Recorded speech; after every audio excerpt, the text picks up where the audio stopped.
I was actually very happy to survive last week in one piece because there was so much going on. There was so much going on for those players. And I was worried. I mean, I was thankful that we happened to be at home, and that certainly helped. But in some ways, that was part of that. Just piled on everything they were dealing with. They had a lot of GRs. They had hundreds weekend. Seniors were finding out what bases they were headed to. The senior, we ended up doing senior night the same. It was just a little bit of a perfect storm where everything lined up. Normally we're on the road for hundreds weekend, and we end up doing senior night later in the month, and then I think because we're closing in on recognition, of course the young kids have just a little bit more that's being put on them, a little bit more thrown in front of them. So happy to get through the week with the 2 wins, and now you go on the road, and this time of year is always, like I said, it's just always a little dicey because you just find that teams have just thrown their hands up and said time to play. And I watched San Jose State. They look much better than the first time we played them. Just like Utah State, that wasn't even the same team that we played back in December, end of December. And San Jose State looks the same. They're just playing much better with a lot more confidence and a lot more, aggressiveness. Kind of like 32 for for Utah State. She didn't hardly do anything against us the first time around, and she was just on a mission. So we'll have our hands full. We know that. So I assume you leave and don't come back until after the second game? Yes, we're going to stay out because they don't have class on Friday. So since we would not be missing, we would miss Thursday classes anyways, trying to get back from a Wednesday game. So rather than have the wear and tear of the back and forth, we're just going to stay out and go straight to Fresno from San Jose. Could there be, given everything that happens here, could this be a nice time, actually, to just stay on the road for a little while? I think so, yes, because we are closing in on recognition, and things always get a little more heated during that time. So I do think, I wish we didn't have to miss NCLS. I think that's a terrific program where there's a lot of great speakers who come in, and I know our players have always enjoyed hearing from several of them, and we won't be in town for that. Same with our coaches. I've gone over to some of those, presentations, and they're always excellent. They're always just really good. So I'm sorry we have to miss that, but I think as far as just sort of getting them recharged a little bit for the final stretch, it might be a good thing. Do you think 2-1 will still get you in the top 5? I think 2-1 would get us. Yeah. I think we definitely have to win at least one more, and maybe 2, and maybe we can shoot for 3rd place. I don't know. There's still a lot out there.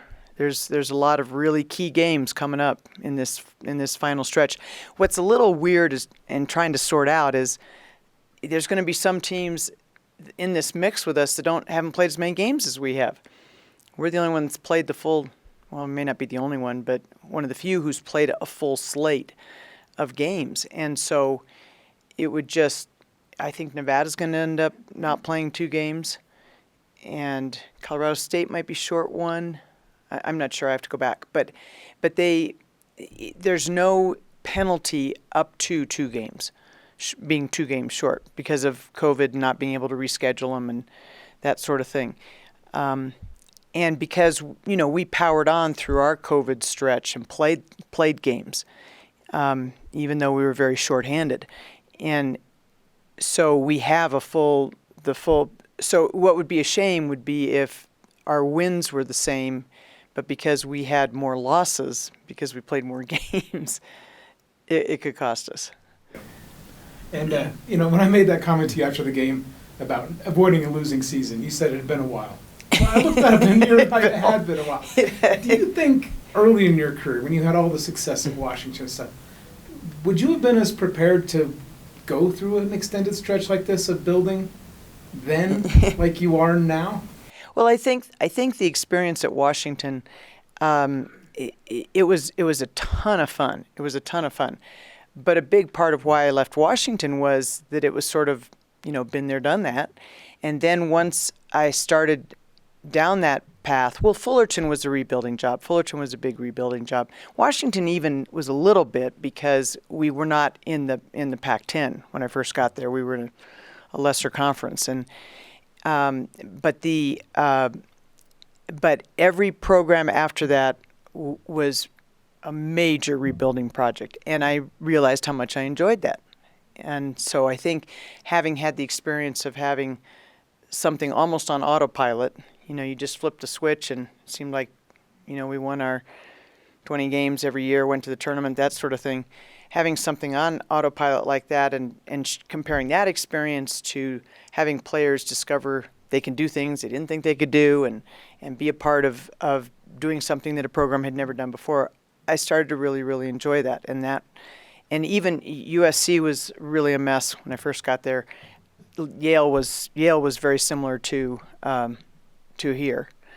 Maybe not quite as much of a project, but it was pretty close. And then the Florida State, which I was only there for a year, it was definitely, it was needed some work.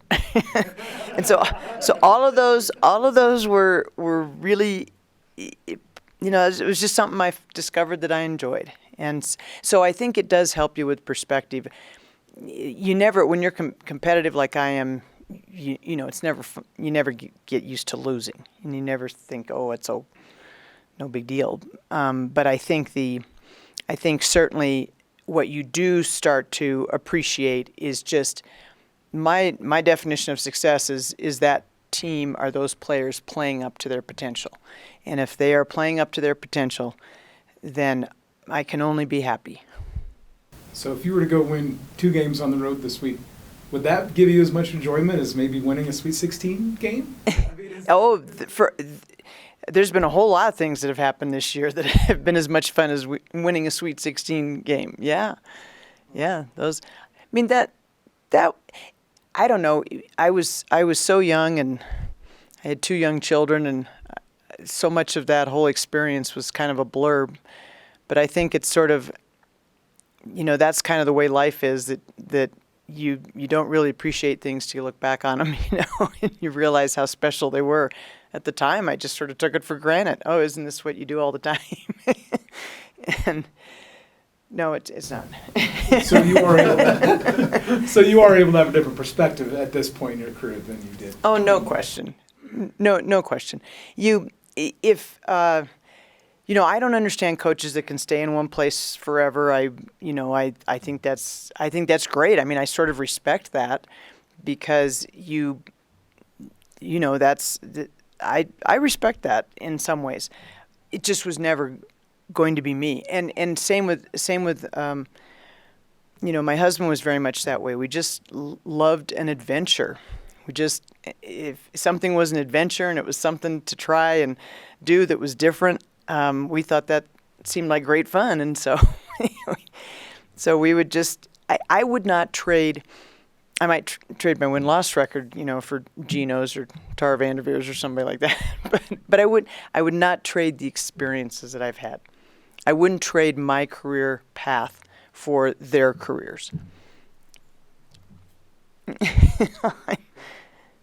Riley has a big week coming up. Can actually surpass the scoring record for Division I for Air Force women's basketball. Are you saying? Am I right on this? Mm-hmm. I think, yeah. What are you saying to her this week? And just to make sure she doesn't force it, and also celebrate her as well a little bit by hopefully achieving this great record.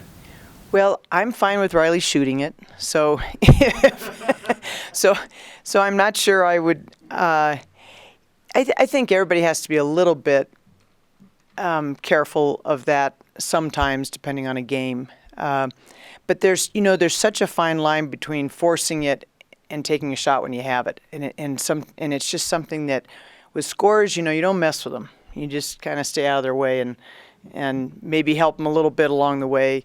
Lauren McDonald kind of had one of those nights the other night, and I'm never going to tell Lauren McDonald I don't want you to shoot the ball. I'm never going to tell Riley Snyder I don't want you to shoot the ball. That's for darn sure. So if sometimes you need to tell them, hey, take a deep breath. Okay, take a deep breath. Maybe let the game come to you, but you want that aggressiveness. You want that hunting the shot, because that's all part of what makes them scorers, makes them good scorers. So we're just gonna play defense. Just play defense. Did Riley's mom play at Oklahoma State? It just said in the bio, it says she was a Division I athlete at Oklahoma State. Do you know was she a basketball player? I'm not even sure. I'm not sure. That's a good question. I know she was I knew she was a Division I. Might have been volleyball, but Riley was a good volleyball player too. She had over 1,000 kills in high school. What's that? She had over 1,000 kills. Yeah, I know. Yeah. Okay. I'll probably find it online. Oh, that's a good storyline. I'm not sure on that one. But we've got a lot of great storylines in that senior class. That's why I love them. They're so much fun.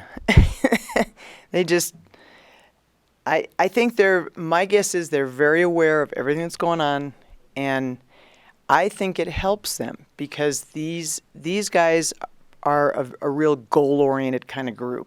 They're the type that says, okay, we need to do this in order to make this happen. And they have been that way even with their own basketball, and that's part of why they've all gotten so much better every single year, because that's the way they approach everything. Okay, I want to play more, so I need to do this, or I need to work on this, and that's the way that they're, approaching this end of the season. Gee, we'd sure like to make this happen. Well, gosh, let's be sure we do this. So hopefully they'll take that floor with that good no nonsense approach and keep on doing their thing. They're very, like I said, they're hard to get much of a rise out of. You just kind of roll with them, see what happens.